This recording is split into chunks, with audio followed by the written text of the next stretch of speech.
శ్రీమాత్రే నమః. నమస్తే అండి అందరికి. ఎలా ఉన్నారండి అందరూ? నేనైతే చాలా బాగున్నానండి. నా ఈ చిన్న ప్రపంచంలోకి మీ అందరికి ఆహ్వానం పలుకుతూ welcome to world of one. ఈ రోజు పెళ్లి రోజులు, పుట్టినరోజులు జరుపుకున్న ప్రతి ఒక్కరికి నా శుభాకాంక్షలు తెలియజేసుకుంటున్నాను. ఈ రోజు మన టాపిక్ వచ్చేసి సహాయం, ఆధారపడడం. ఈ 2 విషయాల మీద మనం ఈరోజు మాట్లాడుకుందాం. అంతకంటే ముందుగా నేనేం చెప్పదలుచుకున్నానంటే, నా వీడియోనే కాదండి, ఎవ్వరి వీడియో అయినా, ఏ ఛానల్ వీడియోనైనా సరే ఓపెన్ చేసి పూర్తిగా చివరి వరకు చూస్తేనే మీకు అందులో ఉన్న కంటెంట్ ఏంటనేది మీకు అర్థమవుతుందనమాట. ఓకే. ఇప్పుడు టాపిక్‌లోకి వెళ్ళిపోదామండి. సహాయం చేయటం, ఆధారపడడం. దీనిలో ఒక చిన్న కథ చెప్తానండి. సింపుల్‌గా తేల్చేస్తాను.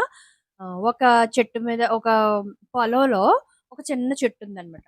ఆ చెట్టు మీద ఒక చెట్టు కూడా కాదు, చిన్నది. ఒక ఏంటంటారు, ఆ చెట్టే అనుకోండి పోనీ కాసేపు. చెట్టు మీద ఒక పక్షి గూడు కట్టుకుందనమాట. గూడు కట్టుకొని ఇద్దరు పిల్లలతో ఉంది. ఎప్పుడు? ఈ పొలం దున్నడానికి ముందు. ఈ రైతు ఏం చేసేవాడంటే రోజు వచ్చి పొలం దున్ని నారు పోసి, నీరు పెట్టి, అన్నీ పెట్టి చేస్తే కొన్ని రోజులకి కంకులొచ్చేసాయి. కంకులొచ్చి చక్కగా వరి వచ్చేది. పక్షి ఏం చేసేదంటే ఆ వరి కోసి పిల్లలకి పెట్టేది.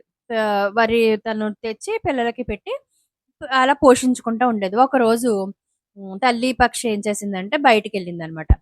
ఎగిరి తనకి కావాల్సిన బిడ్డకి కావాల్సినవి తెచ్చుకోవటం కోసం ఎగిరి బయటికెళ్ళింది. ఇద్దరు పిల్లలు ఇంటి దగ్గరున్నారు. అంటే గూట్లో ఉన్నారనమాట. అప్పుడేం జరిగిందంటే, ఈ రైతొచ్చి అబ్బా! కంకులు పెరిగిపోయినియి. కంకులు పెరిగిపోతున్నాయి కాబట్టి ఇంకా వరి కోతకొచ్చేసింది. ఎలా అయినా సరే మనుషుల్ని తీసుకొచ్చి కోత కోయించేసేయాలి అని అనుకున్నాడు.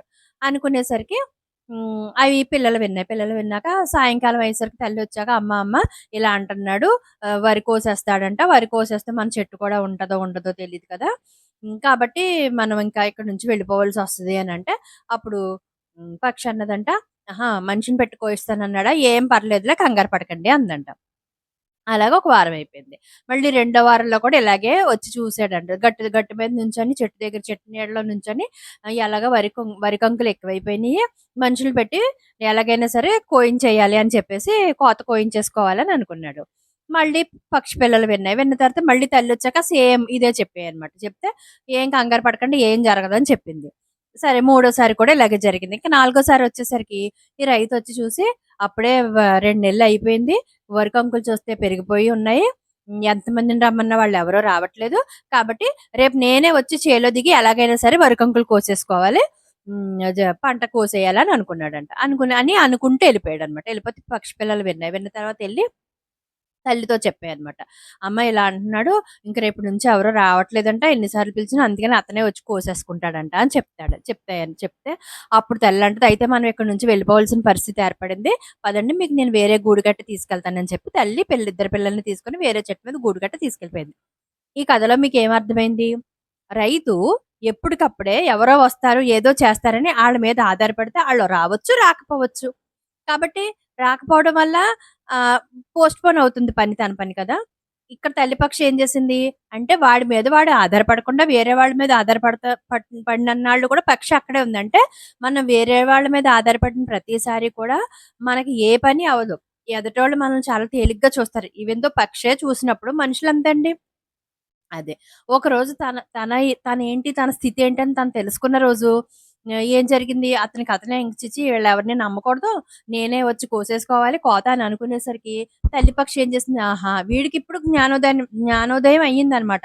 అందుకనే తన సొంత పనిని ఎవరి మీద ఆధారపడకుండా తన పని తను చేసుకోవాలనుకుంటున్నాడు అని చెప్పేసి సరే ఇంక ఇతనికి అన్నీ తెలిసిపోయి ఇంక ఇతనొచ్చేస్తాడు. కాబట్టి అతని కాళ్ళ మీద అతను నిలబడతాడు కాబట్టి మన అవసరం ఇక్కడ లేదు. మనకిక్కడ చోటు లేదని చెప్పి వెళ్ళిపోయాయి. అలాగే మనం కూడా ఎప్పుడైతే ఒకళ్ళ మీద ఆధారపడతామో వాళ్ళు మనల్ని చాలా లోకుగా చూస్తారనమాట. మీకు అర్థమైందండి ఆధారపడడం అంటే ఏంటో? అయితే కొన్ని సార్లు ఆధారపడాలి. ఎందుకు ఆధారపడాలి అంటే ఆహ్, కొన్ని పెద్దవాళ్ళుంటారు. ఆరోగ్యం బాగలేని వాళ్ళుంటారు. తర్వాతేమో బయటికెళ్ళి తెచ్చుకోలేని వాళ్ళుంటారు. వీళ్ళేం జేస్తారంటే కొన్ని సార్లు చ అవ్వచ్చు, చాలా సార్లవ్వచ్చు. కన్న పిల్లల మీద గానీ, లేదంటే బయట నుంచి ఎవరైనా తెచ్చేవాళ్ళుంటే వాళ్ళ మీద కానీ, లేదంటే ఇప్పుడు ఆన్‌లైన్‌లో వచ్చేసాయి కాబట్టి మనం కూడా ప్రతీదీ జొమాటో అని, బ్లింకిట్ ఏయో వచ్చాయి కదండీ! ఈటిల మీద కూడా మనం కూరగాయలయి తెచ్చుకోవడానికి కదా ఆధారపడతాం.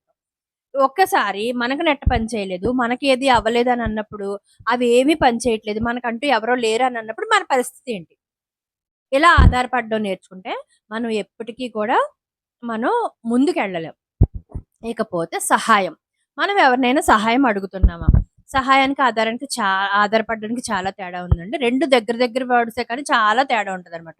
సహాయం ఏంటంటే, ఇప్పుడు మీరెక్కడికైనా వెళ్లారు. వెళ్ళినప్పుడు మీకొక అవసరం ఏర్పడింది.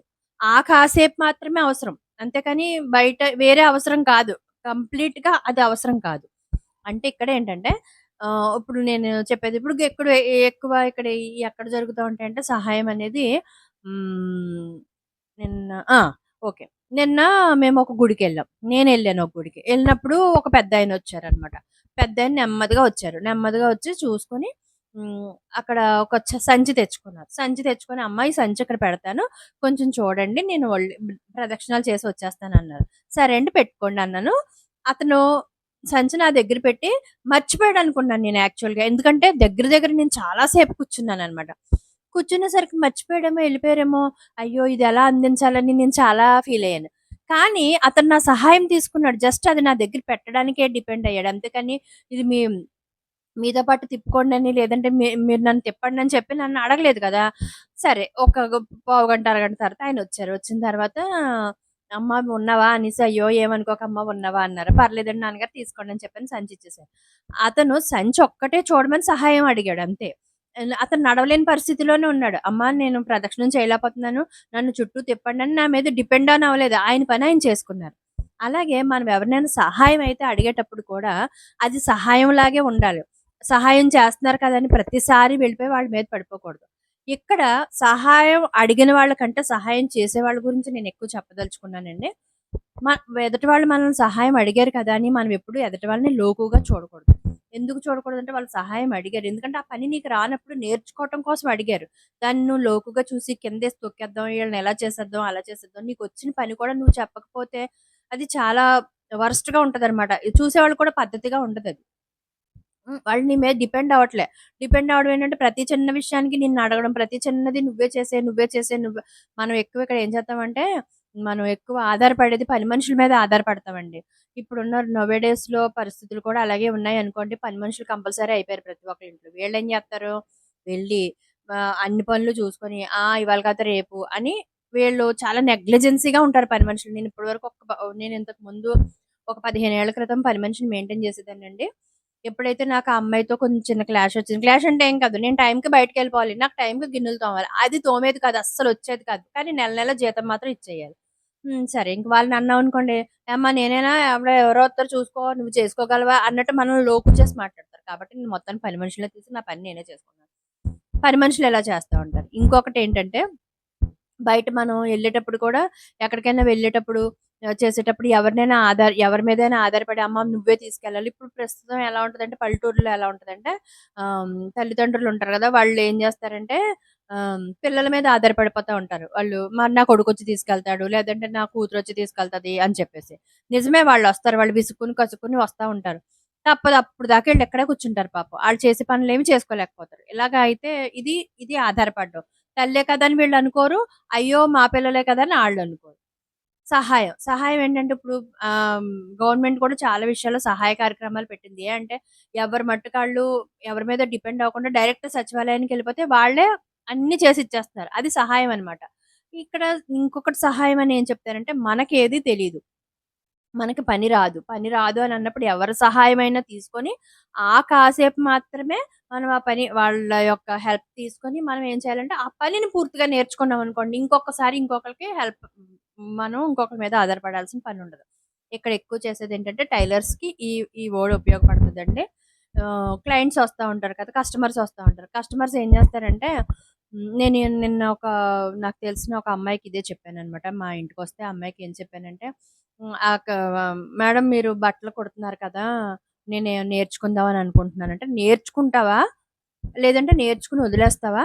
నీకు నేను ఏ రకంగా నేను హెల్ప్ చేయగలుగుతాను అని అంటే, అప్పుడు ఆ అమ్మాయి అంది, నేను ఏదో ఒకటి సంపాదించుకోవడానికైతే నువ్వు నేర్చుకోవద్దు. ఎందుకంటే సంపాదన అనేది ఎలా అయినా సంపాదించుకోవచ్చు. నువ్వు ఇంట్రెస్ట్‌తో నేర్చుకో ఫస్ట్. నా సహాయం తీసుకో. సహాయం తీసుకొని ఇంట్రెస్ట్‌తో నేర్చుకో. ఇప్పుడు ఈ రోజుల్లో ఏంటంటే బ్లౌజులు కుట్టాలనుకోండి ఎవరో ఒకళ్ళొచ్చారు. నాలాంటి దానికి ఒక బ్లౌజ్ ఇచ్చారనుకోండి. నేను ఆఫీస్‌కెళ్ళొచ్చి కుట్టాలి. నేను నా మీద ఆ అమ్మాయి డిపెండ్ అయ్యి ఉంది. నువ్వు ఎళ్ళొచ్చి కుట్టాలి. ఎప్పుడో 10 రోజులకో, 15 రోజులకో ఇత్తాను. అదే బ్లౌజు ఆ అమ్మాయి కుట్టడం నేర్చుకున్నదనుకోండి, నా సహాయం తీసుకొని నాకు హెల్ప్ చేయక్క, నాకు నేర్పించక్క అని అడిగి, నేర్చుకొని తన బ్లౌజ్ తనే కుట్టుకుందనుకోండి, ఎవరి మీద డిపెండ్ అని అవ్వక్కర్లేదు కదా! ఇది సహాయానికి డిపెండ్ అని మనం ఎవరినైనా సహాయం అడిగినప్పుడు వాళ్ళేదైనా తప్పుగా మాట్లాడినా కూడా మనం హర్ట్ అవుతాం కదా! మన దగ్గరకొచ్చారు కదా అని చెప్పి మీరెవరు కూడా ఎవరిని కూడా తప్పుగా మాత్రం చూడొద్దు. వాళ్ళు ఏ సహాయం కోరొచ్చారో, ఏ పరిస్థితిలో వచ్చారో ఒకసారి అర్థం జేసుకోండి. అర్థం చేసుకోలేరు కదా! నా వల్ల అవ్వదని చెప్పేయండి. అంతేకాని 10 సార్లు తిప్పొద్దు. వాళ్ళని వ్యంగ్యంగా మాట్లాడొద్దు. ఇవి వ్యంగ్యంగా మాట్లాడడం అనేది నేను ఫేస్ చేస్తున్నానండి. నాకు చాలా బాధనిపిస్తుంది ఒక్కొక్కసారి. అనిపించినా కూడా కొన్ని సార్లు తప్పదు. తప్పనప్పుడు ఏం చేస్తాం? కృష్ణ నువ్వే ఉన్నావు, రామ నువ్వే ఉన్నావు అనుకోని, అమ్మ లలితమ్మ ఏం చేస్తావో చేసుకో అని చెప్పి పక్కకు పెట్టేసి వచ్చేస్తున్నాననమాట. కాబట్టి నేను కొన్ని విషయాల్లో చాలా హర్ట్ అయ్యి ఉన్నాను. ఇంకొకటి నేనేం చెప్పదలుచుకున్నానంటే, ఎవ్వరైనా సరే సహాయము అడగొద్దు, ఆధారము పడొద్దు. మీ మనసుకి మీకొక ఇంట్యూషన్ ఉంటది. ఒక ఇన్నర్ ఉంటది. ఇన్నర్ మీకు ఏదోకటి చెప్తా ఉంటది. ఎందుకంటే ఏదైనా ఒక పని చేసానికి ఇది తప్పా, కరెక్టా అనేది మనకే తెలుస్తా ఉంటది. ఇది తప్పు, ఇది తప్పు, ఇది తప్పు, ఇది తప్పు అని మీకు ఎప్పుడైతే ఒకటికి 100 సార్లు మీ మనసుకు అనిపించిందో ఆ పని చేయకండి. దాని జోలికెళ్ళొద్దు. ఎవరినైనా సహాయం అడగాలి మీకనిపించిందనుకో, ఆ మనిషి కరెక్ట్ కాదా? ఆ మనిషి కరెక్ట్ కాదా? ఆ మనిషి కరెక్ట్ కాదా? మీకనిపించిందనుకోండి ఇంకా ఆ మనిషి జోలికెళ్ళకండి. అడగొద్దు. అవసరం లేదు మీకది. మీ ఇంట్యూషన్ ఏది చెప్తే అది చేయండి. ఇప్పుడు మీరు సహాయము అడగక్కర్లేదు. ఎవరి మీద ఆధారపడను అక్కర్లేదు. నా ఈ చిన్న మాటలు మీకు కానీ నచ్చినట్టయితే లైక్ చేసి, షేర్ చేసి, సబ్స్క్రైబ్ చేయండి. ఒక కామెంట్ చేయండి. లైక్స్ కూడా చేయండి. ఎవరి వీడియో అయినా సరే పూర్తిగా చూడడానికి మాత్రం ప్రయత్నించండి. Thank you so much all my subscribers.